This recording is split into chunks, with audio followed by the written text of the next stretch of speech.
if I were to title this morning what I'm going to speak, it's called Failed Lives Matter. Failed lives matter. Because nobody talks about failure. Everybody talks in the city about success. Every self-help guru you see, every corporate motivational speaker you see, every preacher in the church you see, everywhere you go, most of Indian cities, but more so here, people talk about being successful. How to be successful. So it's a pep talk people give you, how to be successful, how to, reach your goal, how to aim high, how to get there. But hardly anybody talks about failure. Because, majority of us fail more than we are successful. We are good in covering up our failure. Nobody knows we are failing. But failure is something that we don't look at. Because see, we live in a very strong market economy where market is the final arbiter of truth. Market defines everything. If the indexes are high, you're doing well. Achhe din is already here then, everything is decided by the index. Market determines everything. If more people come to a community, he is successful. Somehow everything has become a number game. It's all about numbers. It is all about, how many zeros you have at the end. All that's the kind of economy, because your success is measured based simply on following.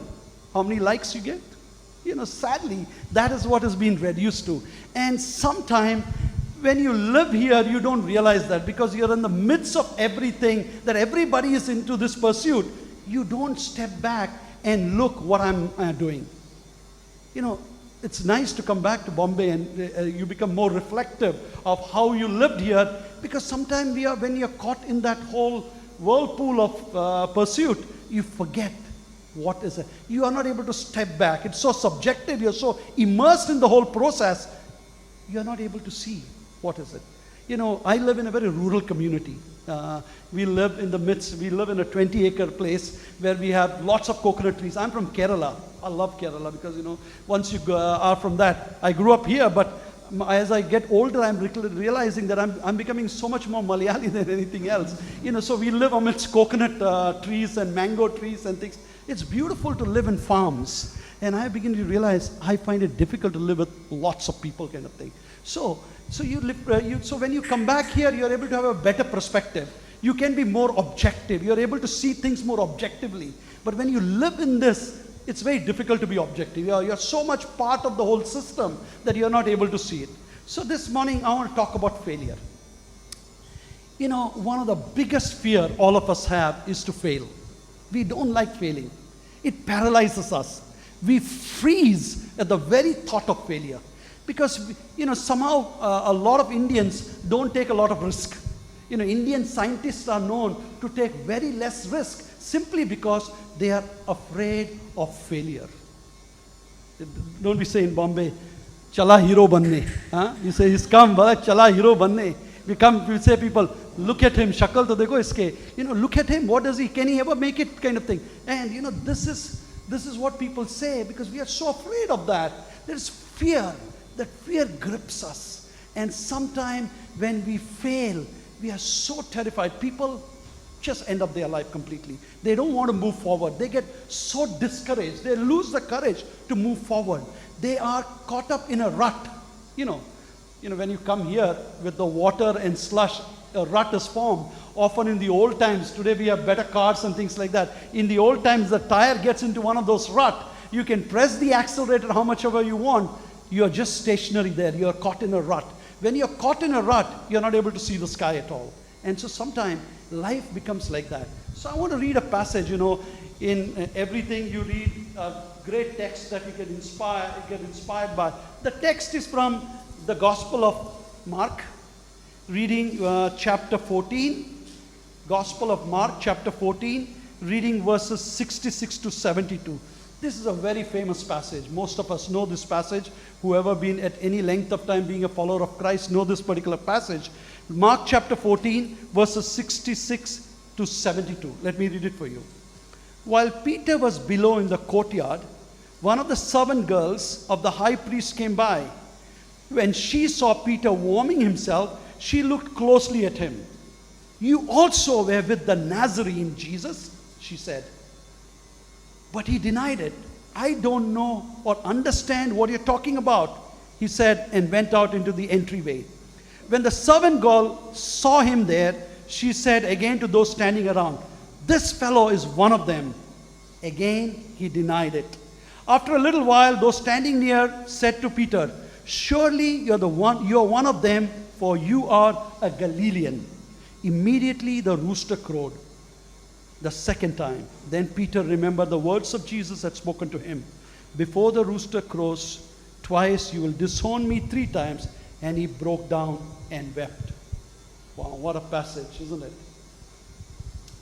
Peter was one of those headstrong guys. Really headstrong. Very impulsive.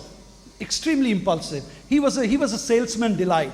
You could sell anything to Peter because, he's an impulsive guy. The moment he sees this new gadget that is coming in, he wants to buy it.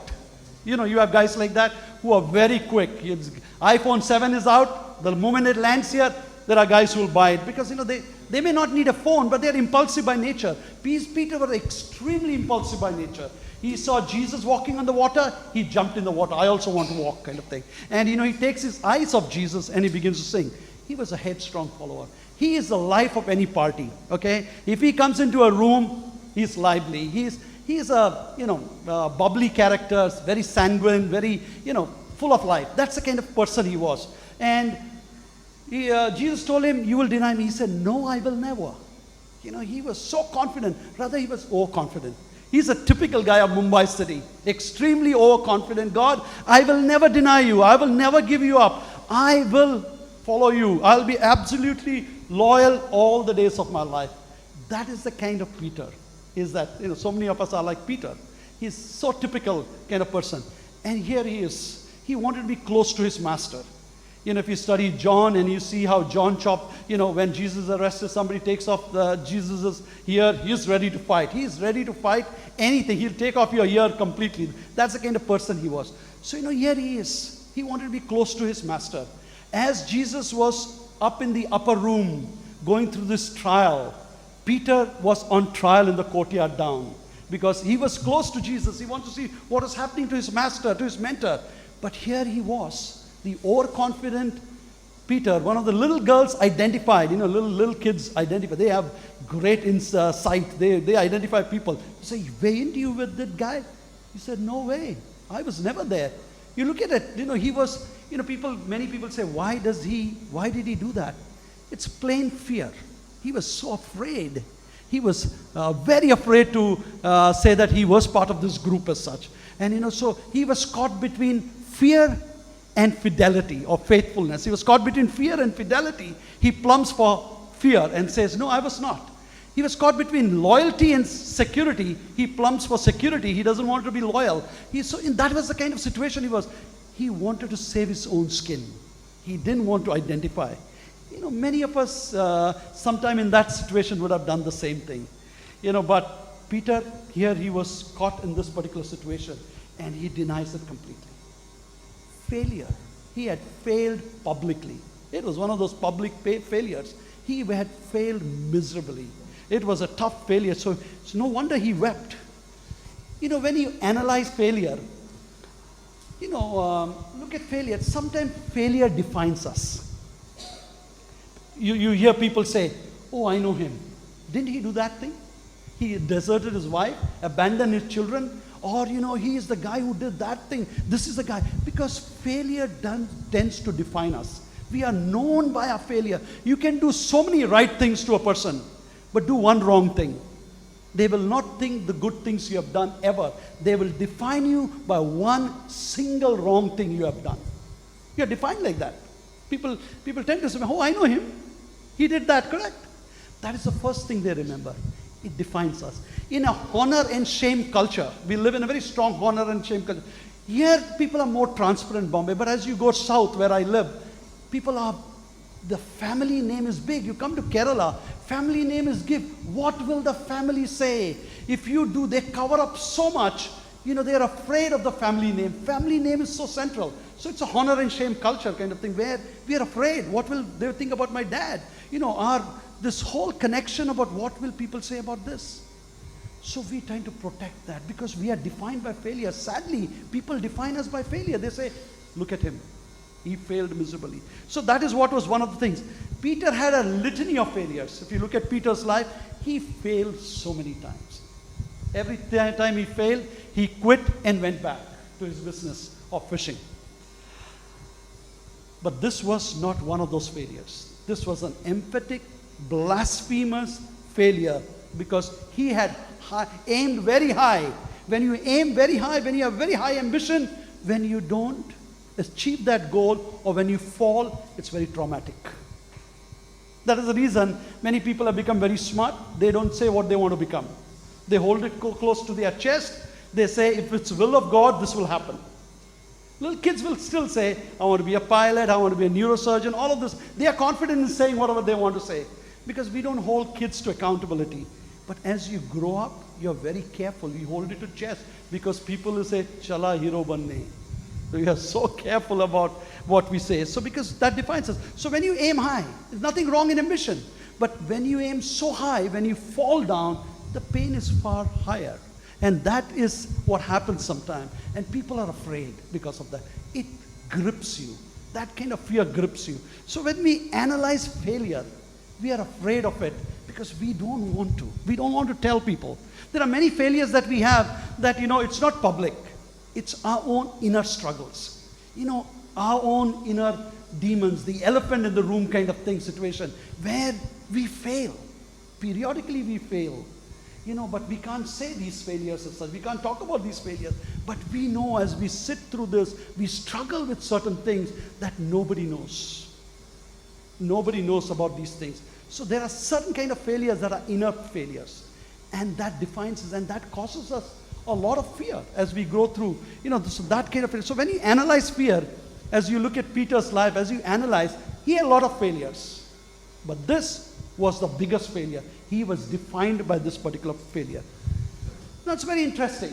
How do we address it? What do we do with failure? One of our biggest problem with failure is that, what will people say? Because we are shaped by public opinion. Kuch to log kahenge, logon ka kaam hai kehna. We know that, correct? People will say. People are going to say. They are all about saying. So we are afraid. What will people say? That is our first reaction about failure. Because we are shaped by public opinion. We are conditioned by public opinion because we look at public opinion. You look at social media and you look at Facebook pages of people. They only post the best things they do. Because we want good opinion. Everybody should think where we travel, who we hang out with, what we do. Because that is what that impression creates. And impression banana, right? This is another thing in Bombay you say, impression banana. This is all about impression banana. Because we are conditioned by public opinion. We want people to think highly of ourselves. Much more highly than we really think about ourselves. So that's the kind of world. So that is what we are afraid with people. That is what we are afraid of failure. But let me tell you a very interesting story about Peter. In the Bible, one of the first gospel is Mark. Mark is the first gospel. We have a term we call Markan priority. Mark was the first gospel written. Mark was Peter's secretary. Literally wrote stories as Peter told them. If I was Peter and I was writing this, telling Mark the story, one story I would have covered up is of my failure. I wouldn't want my failure to be told. I don't know if you read memoirs of people. Year before last, I read memoirs of one of the best memoirs I've ever come across in the Indian landscape is memoir of Nazruddin Shah. If you have not read it, read it. I have never seen a guy who openly talks about his life completely, all the things he have done. He openly confesses everything that he has done. People don't like to. There are many people, we tend to cover up our failures. It is Peter who told this story to Mark. If Peter would not have told the story to Mark, Mark would not have had this story. Because it was only between Peter and that little girl. We have so many little girl stories that we don't tell anybody. But here Peter tells his story. And it is not his enemies who are telling his failure. It is Peter himself. And this story is picked up by all the gospel. By Matthew, Luke, and John, all picks up the story, and Peter was like the Pope of that particular time. He was the highest ecclesiastical authority of that region. But his story was told in every church. Look at how Peter fell. That's an amazing aspect of this particular story, is that Peter told and retold his story. He told how he failed Jesus miserably. That's an amazing aspect of this whole story. It's Peter who told the story. He told the story, so he was open to public shame. Failure is very important.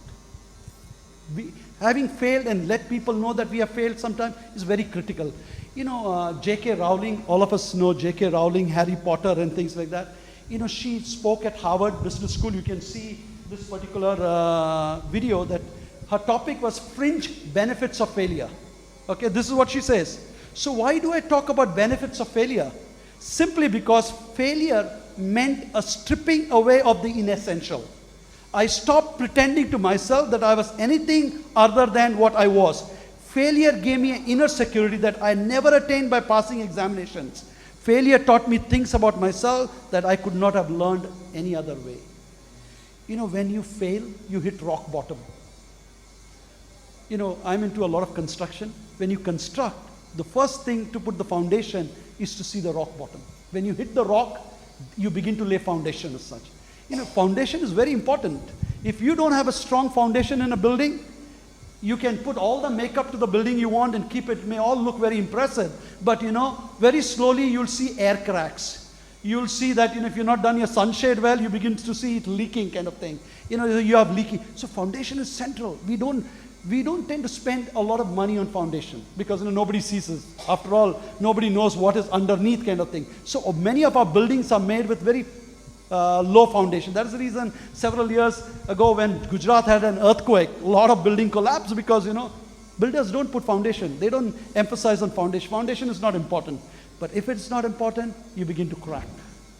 So that's very early on in our Christian life. We need to learn certain principles that, nothing wrong in failing. Failing is part and parcel of life. What does failing teach Peter? He taught him about himself. It strengthened him. It's recreated him. It made him a stronger person. It is not how you fall that is important, but how quickly you walk after you fall that is important. Sometimes, we say we'll dance, some people jump high, but when you fall down, how straight you walk is important. Everybody fall, but you need to get up very quickly from a fall and walk straight. That is what Peter did. He did not run away. Very soon, he was involved in the appointing of apostles. Very soon, he was there for the Pentecostal, during the Pentecost, he was there to speak about who Jesus is. He was involved in the evangelism of the entire community very quickly after this big and public failure. So it recreated him. It made him strong. But there was another guy who failed at that time, a guy called Judas. He also failed. Okay? We don't know why he let Jesus down. It was money or what kind of vision. He had a different vision of the future. But when he failed, he despaired. He was so discouraged. He was so disheartened that he did not move forward. He committed his life. He committed suicide. He ended his life. He said, this is not worth it. Many people do that, for simple things today. In the state I live in, Tamil Nadu, one of the biggest suicide cases happen there among young people, teenagers, because of love failure. Love failure is a big thing in the conservative states as such. Parents don't know when they fail, when they are rejected, they just end up their life. Judas did the same thing. He had let Jesus down, betrayed him very badly. But Peter also failed. But in Peter's failure, he got up. It's recreated him. It recreated him. It energized him. He learned from his failure. And as you study Peter's life, he was again towards the end of his life confronted between loyalty and security. This time he plumbed for loyalty. And he was crucified upside down.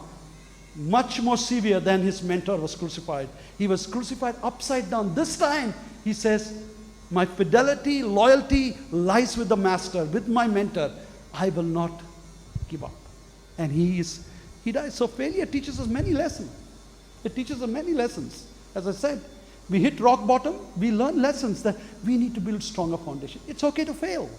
There's nothing wrong in failing. It's okay to fail. But failure will teach us many lessons. Jesus did not learn anything new from Peter's life. in this episode because Jesus knew that Peter was going to fail. But Peter learned something very new. You know, when you are successful all the time, when you only are chasing success, you think you're this hot shot. Tend to paint a rosy picture of yourself. Arey, main hoon na, like that kind of thing. You know, I am the guy. I can do it kind of thing. I can achieve anything. I can be successful. So it makes you very inflated and you become very kind of inflated ego. And many people tend to become very arrogant. You know, they become very arrogant.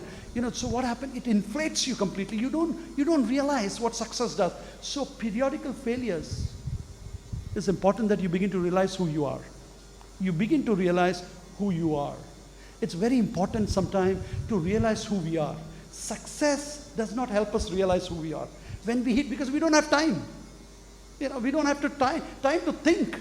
Because it's all about doing. This is a city of doing. It's all about action. There is never something called being. Who you are is far more important than what you do. I work with a lot of older people, like 55 and above, basically looking at aging matters. Aging is a very important process, and aging matters. And we talk about people who are retired. They were very successful principals of schools and successful educationists and things like that. Now that they have retired, nobody wants them, and they are struggling.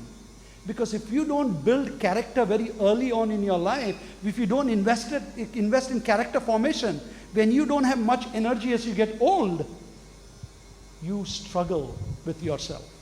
Ask any retired person, older person. Nobody wants in a productive, in an economy that only looks at productivity as the central thought. People do not want people who are not productive. You're retired, there's nothing for me to meet him kind of thing. But these are the people who struggle. If you don't invest in understanding who you are early on in your life, you'll struggle with the idea when you don't have much energy, when you're confined to a small room, when arthritis set in and you're stuck in a room, nobody's coming to see you at this point in time. They don't need you. Hey, we all will come to a stage when people don't need us. Okay, when people need you, we feel we are this great person. But there will be a time when people will say, "Arey, who wants to visit this 84-year-old guy? Who wants to visit this 85-year-old woman?" No, we don't want you. So that is when you struggle with who you are. So investing in understanding who you are is a very, very important aspect of aging. And it's a very important aspect that we all have to, because we need to be comfortable with who we are. But if we are always in this rush of discovering or making more or, doing a lot of things, always action. Some people are always from one event to the other. Their life is all about events. And if you give them no events, they are in big trouble. They don't know what to do with vacation. That is the reason a lot of people don't know what to do with vacations. They don't know what to do because, we are not used to, there's no event. There's too much quiet in life. So that's why people ask me, "Kya karta hai udhar, yaar? It's so boring." Maybe, no, you don't have anything to do there. I said, I have a lot to do. Wish I have not much to do. I can focus on other things. So that's what failure teaches you. Because you sit, you begin to reflect. The other aspect, we need to be reflective. We need to think through life, what has happened. So what Peter learns a lot about himself. Failure opened Peter's eyes in a way that success would have never. Peter begins to see so many new things about himself. He discovers his identity. He discovers who he is. He has discovered what he's capable of. Sometimes we don't know what we are capable of. We can be capable of things that we can't imagine. So when you sit down and reflect, because failure makes us very reflective. We begin to think, kya kiya, kya hua?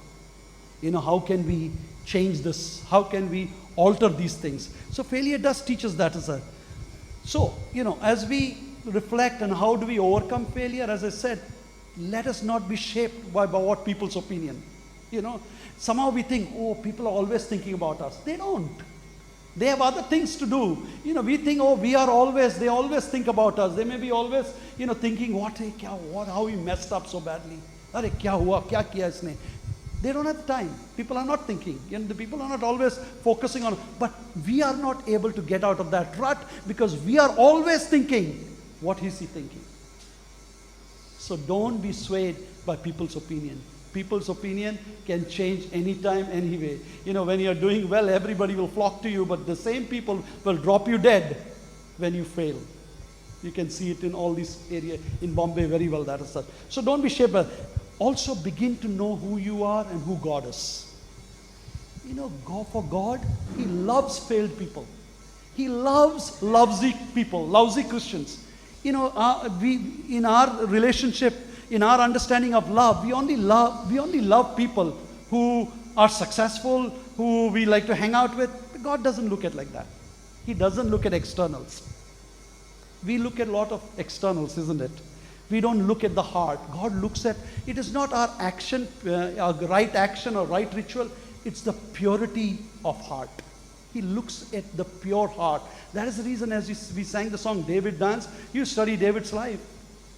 God still till the end called him man after his own heart. Why? Because God looks inside.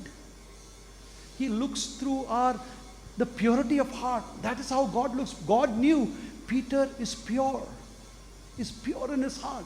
He makes mistakes, no doubt. No wonder Peter from reed, that is how Simon Petrus, Cephas was reed, he becomes a rock. And Jesus says, I will build my church on this rock, and the gates of hell shall not prevail. That's the kind of rock. To move from reed, God looks at our potential. God looks at our potential. God doesn't look at our short-term failure. He looks at, they say, no, lamba race ka ghoda hai. Like that he is, He sees from long distance. I grew up in the city. I'm a financial accountant by profession. I work for a large corporation. I never thought I will ever do what I am doing today. Never. I've never done any public speaking. I'm a teacher of theology, and I teach all over the world. My wife is a social worker by profession. She also teaches theology. My wife is involved in rescuing children. Female infanticide is a big problem in my part of the world. Rescuing girls. Beti pada, beti shikao is all now you hear. But we were involved for the last 20 years in something like that. We rescue girls who would be killed. I would have never got involved in things like that simply because that's not my interest. I was shaped by this city. Make money, become successful, climb up the corporate ladder. That's the kind of mindset. But when God touches our life, He looks at our potential. He looks, wow, he could do this. We tend to be very short. Some people begin with a flourish and they end up. Many people join when they are flourish, when they end, they drop him. But God doesn't look. God looks at long distance. He sees our potential. He sees that all of us have potential to do something special. So that's the knowledge God has about us. We don't know because we are shaped by time, space, and mortality. God is beyond all of these things, above all of this time and space. And for His time, He sees a day like 1,000, 1,000 like a day kind of understanding that He has got. So He sees in Peter that divine knowledge. God is God. So God loves lousy Christians. He loves failed people. Failed people matters to God. So you are here this morning thinking, man, I have failed so badly. My life has been a failure. There is hope. Because He is in the business of shaping people. Our failure doesn't shape us. Our failure should not define us. Yes, we learn from our mistakes. We learn from a failure. We don't continue failing. But suffering is part and parcel of our life. Failure is part and parcel of Christian work. As I see in my own life, I have failed so many times. Not public, but many times. But I have seen in every failure, as I begin to reflect on God, I begin to realize how merciful He is. He's a God of millions of chances. He is God of zillions of chances. If He was not, many of us would not have been here. I would not have been here. So that's the kind of God we serve. So Peter's failure recreates him, builds him, makes him something special. From reed, he becomes a rock. And that is what God builds in his life. That is what should be. So we should not be afraid of failure. We should be willing to take reasonable risk in whatever we do. Simply because even if we fail, we should be a community that loves failed people and would restore failed people, not beat them to death literally, but restore them, help them, develop them, and see the potential in them and bring them back to fellowship. That is what that community was. That is what community means. That is what community should do. And that is what a Christian community should do. So that's the kind of life. So failure should not define us. We should learn from it. We should See how we can become better? God's grace is available for all of us abundantly. He's a merciful God. He is a loving God. He's a caring God. And He doesn't define us by failure. तुझे ये ज्ञाने जीवन माझे पूर्ण पूर्ण पूर्ण